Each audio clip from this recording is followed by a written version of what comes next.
Assalamualaikum warahmatullahi wabarakatuh. Salam sejahtera kawan baik Nur Iswan Channel semua. Salam menjernihkan pikiran dan menebar kebaikan. Kawan baik, food estate atau kawasan untuk penanaman pangan nasional yang programnya waktu itu amat sangat ambisius ternyata gagal. Jadi beberapa minggu yang lalu food estate ini menjadi perbincangan karena beberapa media memberitakan bahwa proyek ini mangkrak alias gagal. Dan salah satu media yang menulis dengan sangat lengkap itu adalah BBC.com. Ya, BBC ini adalah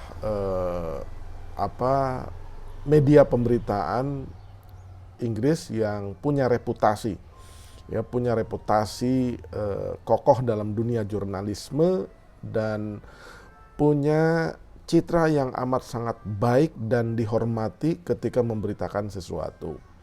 Nah, tidak hanya BBC sebenarnya, media-media nasional yang lain juga sudah memberitakan ini. Tetapi sebenarnya kita ingin tahu apa sesungguhnya yang terjadi dengan food estate ini gitu. Karena kenapa kok gagal atau mangkrak proyek ini padahal ketika itu diumumkan dengan amat sangat ambisius oleh Presiden Jokowi, bahkan food estate ini yang bertanggung jawab malah Menteri Pertahanan yaitu Prabowo Subianto. Sejak awal sebagai salah satu yang sering mengamati dunia pangan dan mengelola perusahaan pangan, saya sendiri kaget ketika seorang Menteri Pertahanan diperintahkan oleh Presiden untuk mengurusi pangan. Biasanya tupoksi pangan ini ada di Kementerian Pertanian, ya. Tetapi karena Presiden punya diskresi, itu kemudian menunjuk Menteri Pertahanan. Nah, mestinya Pak Prabowo waktu itu juga dengan halus menolak bahwa itu bukan bagian dari tupoksinya ngurusin pangan itu.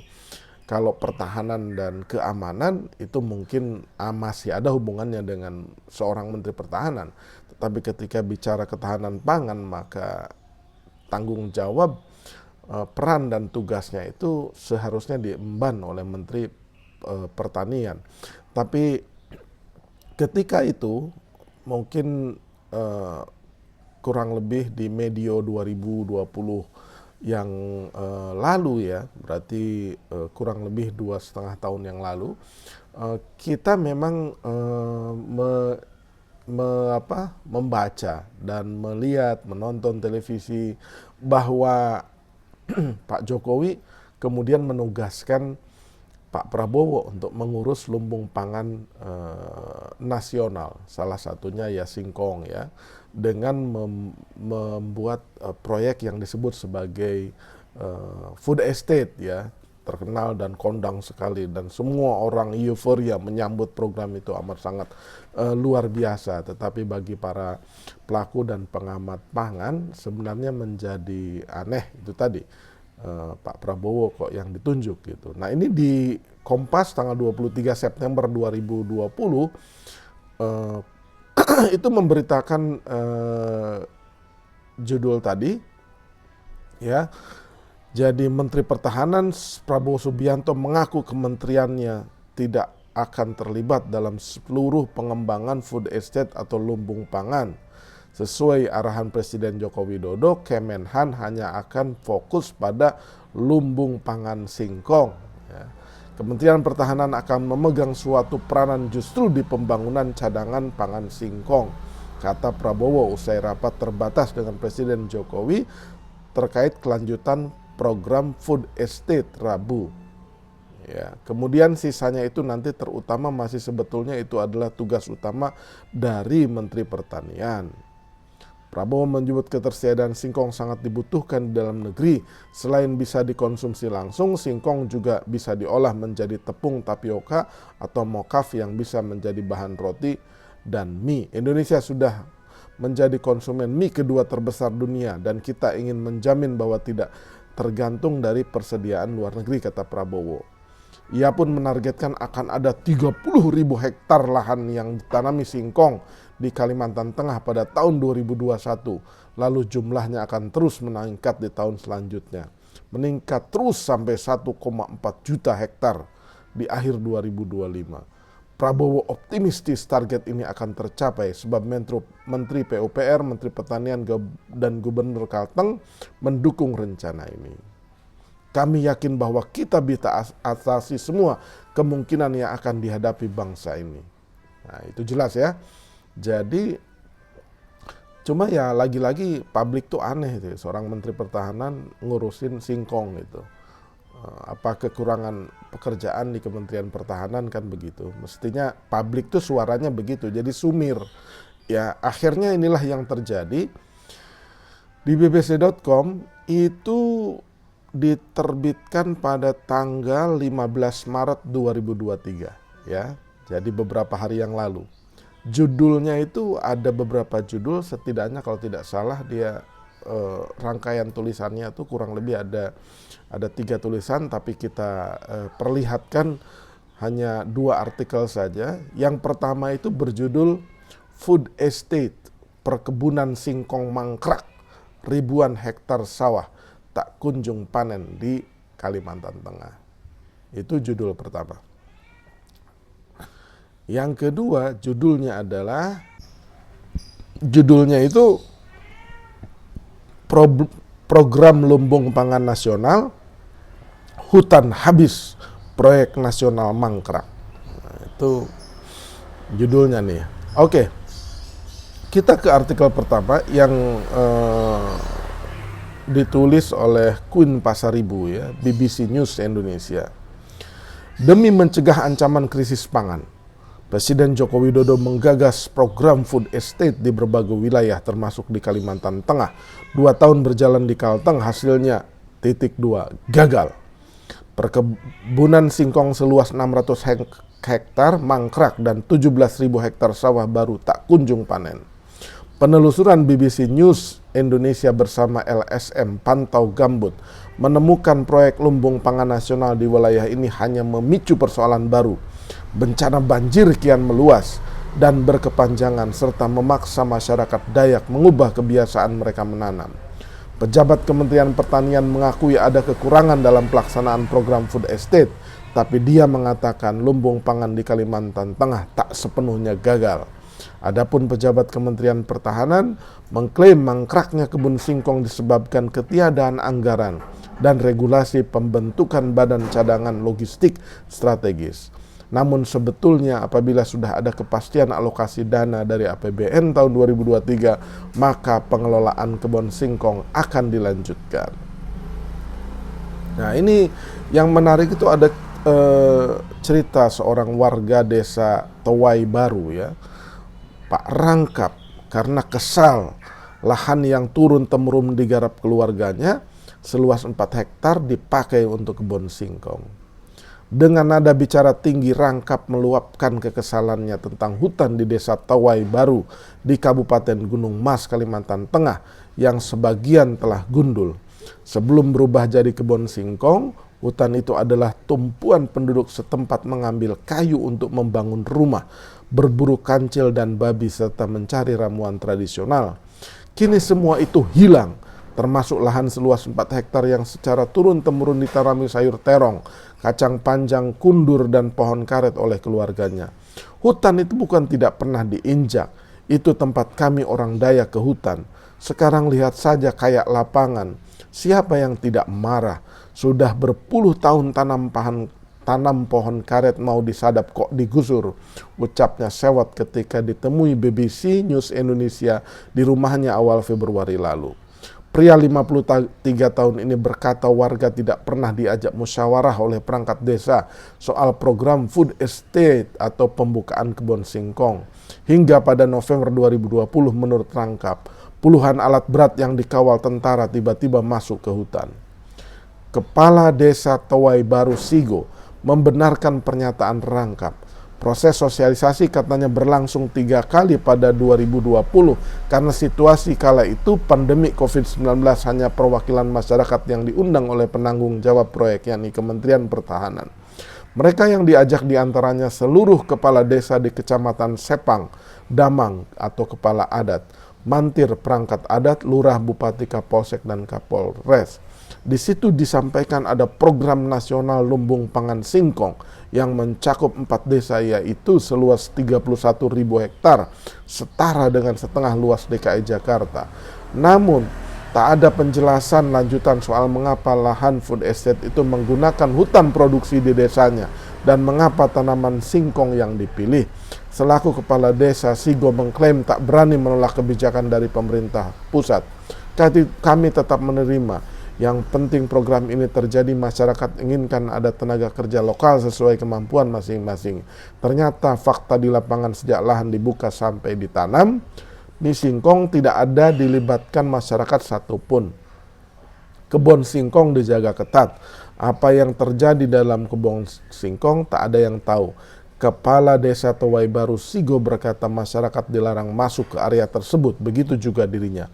Bahkan untuk meminta kayu yang sudah ditebang pun katanya tak boleh. Suatu kali ia pernah ke sana untuk meminta beberapa batang kayu demi kebutuhan pembangunan kantor desa.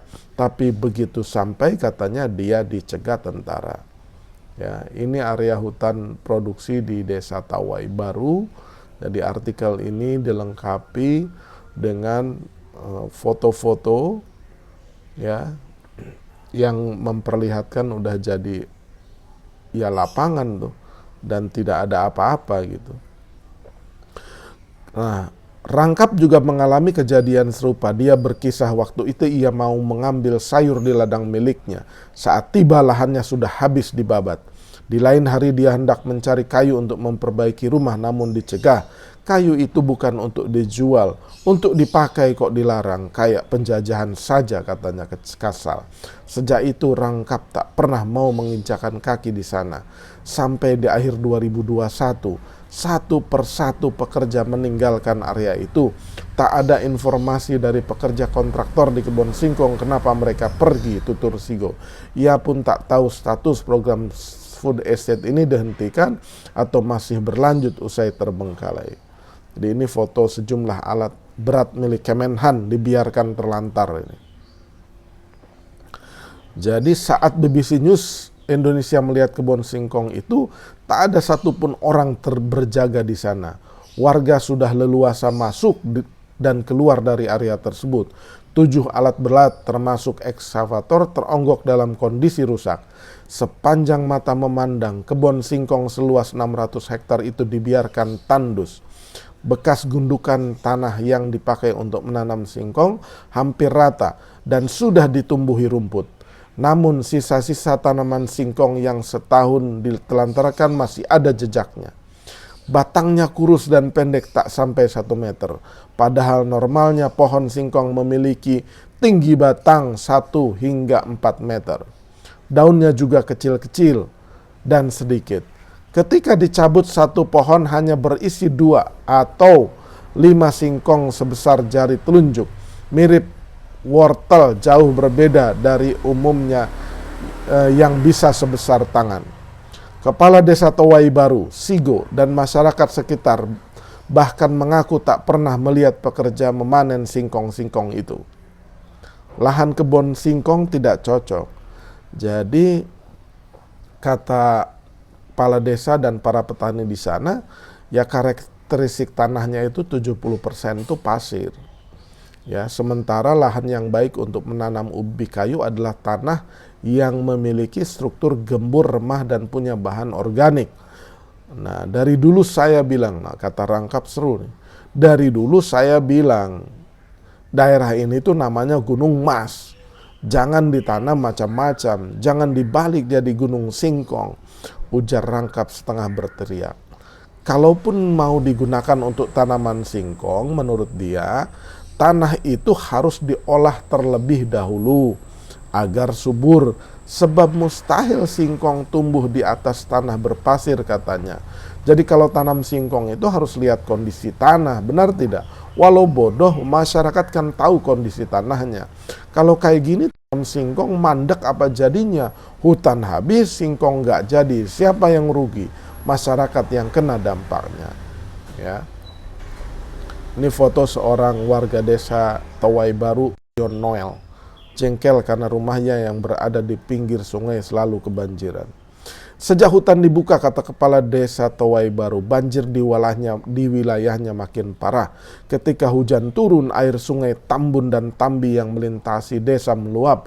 Kalau sebelumnya hanya 50 cm, sekarang bisa 1,5 meter lebih. Ini karena hutan yang telah gundul itu letaknya berada di dataran tinggi dan berfungsi sebagai penyerap air. Dion Noel, seorang warga desa Tawai Baru yang rumahnya selalu kebanjiran, ingin agar hutan itu dipulihkan.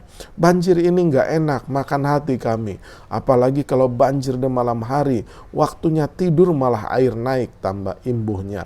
Bapak 5 anak ini tinggal di dataran rendah Gunung Mas dan persis di pinggir sungai Tambun yang bermuara ke sungai Kahayan.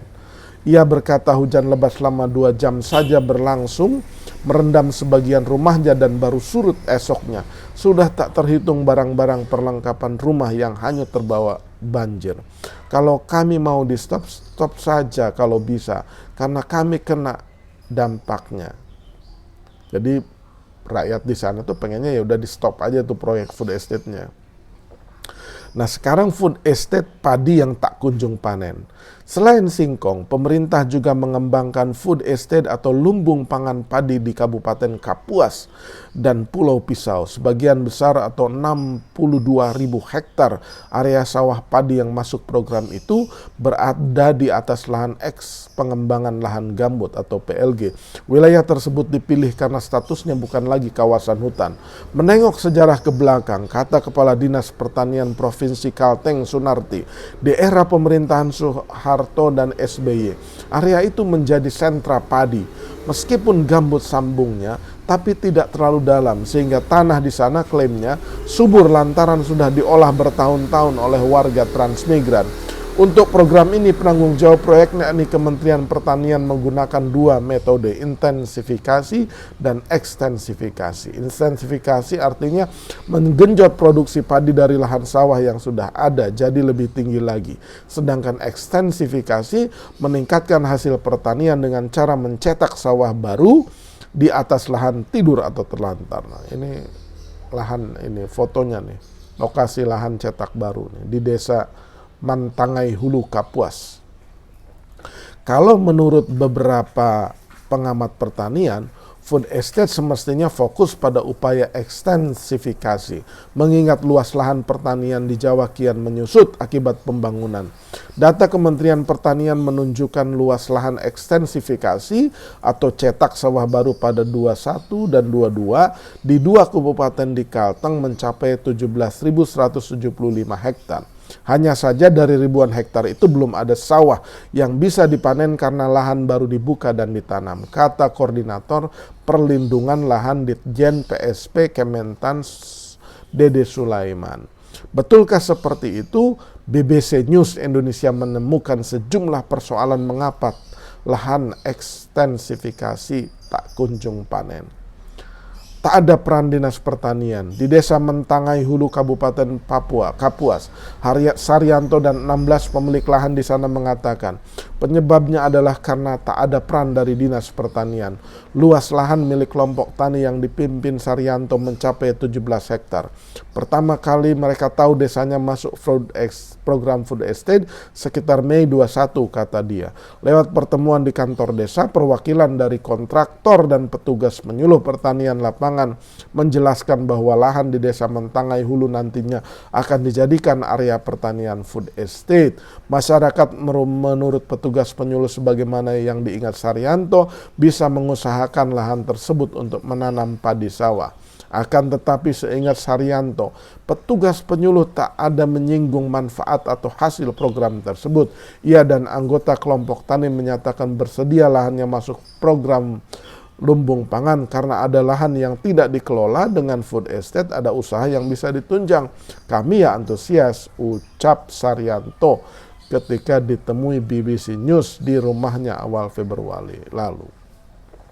Langkah selanjutnya, kata Saryanto, seluruh anggota kelompok tani pematang haratak disuruh membuat pernyataan. Isinya pertama, memastikan lahan tersebut tidak tumpang tindih kepemilikan. Kedua, seluruh kelompok tani bersedia mengusahakan sawah food estate dan tidak mengalihfungsikan sejak surat pernyataan dibuat.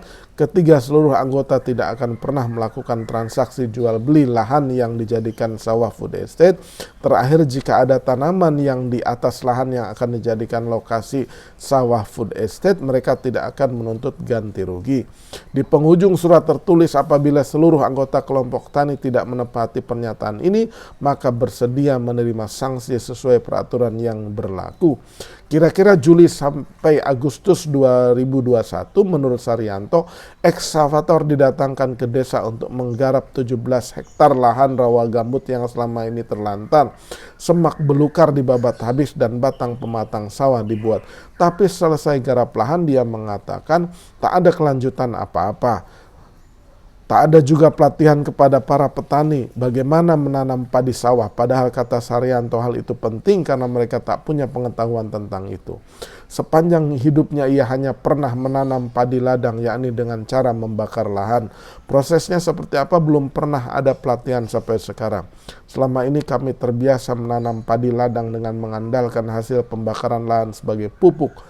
Jelas Saryanto, kalau padi sawah prosesnya panjang dan perlu banyak pupuk, makanya harusnya pendampingan penting. Nah, ini Pak Saryanto nih, pemilik lahan di desa Mentangai Hulu, Kapuas yang masuk program. Persoalan lain, infrastruktur pertanian seperti irigasi tak juga dibikin. Jangankan bayangkan lahan di Kalimantan serupa dengan lahan di Jawa. Di Kalimantan Tengah ladang mereka berada di rawa pasang surut. Ada waktu-waktu tertentu air akan surut dan petani baru bisa menanam bibit padi. Karena itulah petani sangat berharap Dinas Pertanian membuat irigasi agar bisa mengatur air. Ya, 7 kapur berselang, 7 bulan berselang, bantuan benih, pupuk, kapur dolomit, obat pembasmi rumput baru datang, yaitu sekitar Maret 2022 dan akhirnya tak terpakai, kata Saryanto. Tidak mungkin membasmi rumput kalau terendam air. Ada yang bilang bibit bisa hidup di air tapi nggak masuk di akal kami. Makanya kegagalan ini tidak ada kesalahan dari anggota. Karena dari sana tidak melakukan pelatihan. Harusnya kami dilatih dulu bagaimana musimnya, bulan apa yang cocok. Saat BBC News datang ke lokasi ekstensifikasi itu, bekas cetak sawah baru yang dulu digarap masih terlihat.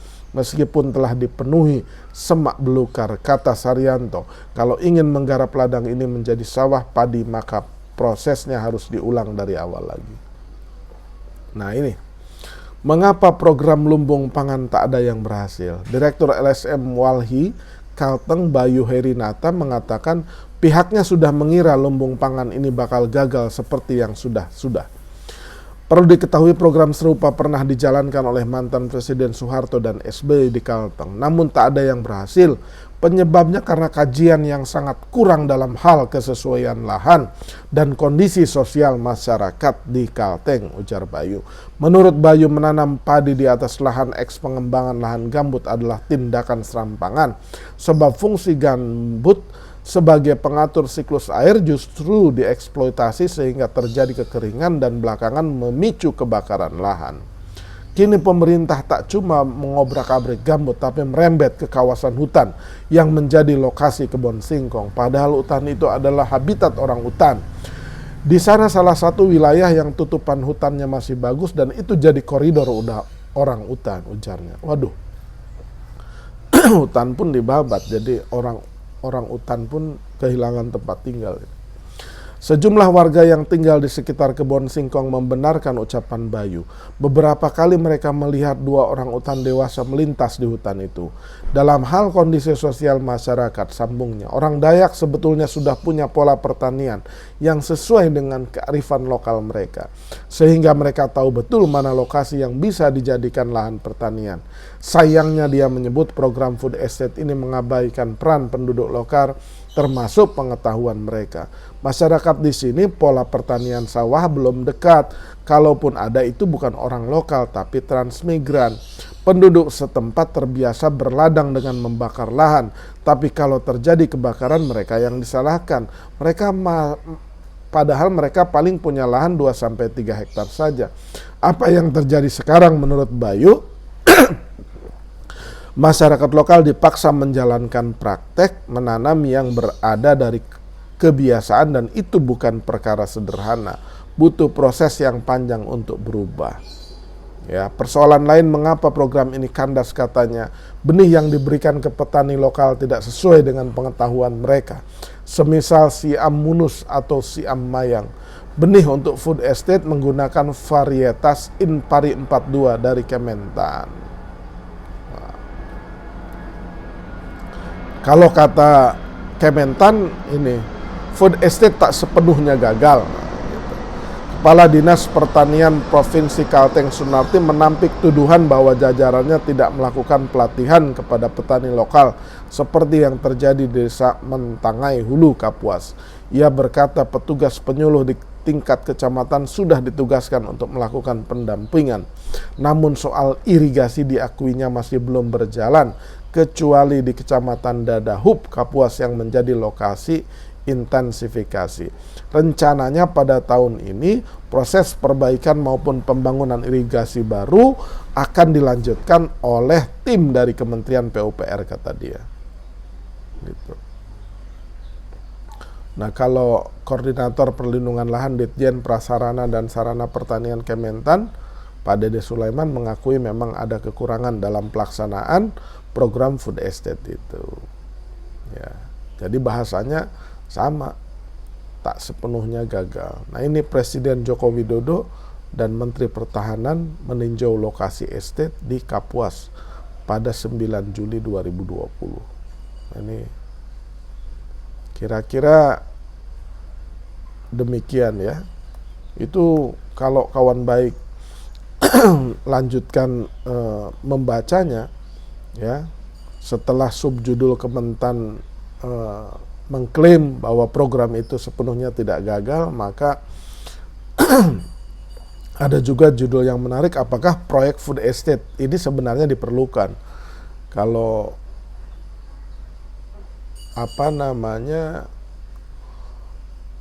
menurut Head of Agricultural Research dari Center for Indonesian Policy Studies CIPS, Aditya Alta, ya ini program ya buang-buang uang aja seperti ini, jadi dihentikan aja lah gitu. Jadi pemerintah, kata Aditya, itu fokus pada intensifikasi pertanian di Pulau Jawa, sebab indeks pertanaman di Pulau Jawa itu bagus tapi tidak bisa ditingkatkan gitu. Jadi harus ada teknologi lain gitu. Nah, ini ada foto BBC, juga foto Pak Prabowo dengan capingnya itu bersama Jokowi itu. Nah, itu ada tulisannya tuh, food estate 30.000 hektar Kalimantan Tengah. Tapi kondisinya itu foto-fotonya, wah hebat ini. BBC itu hebat sekali foto-fotonya. Jadi tulisannya juga amat sangat lengkap ini. Jadi selanjutnya kalau masih penasaran dengan artikel ini, ke bbc.com saja ya.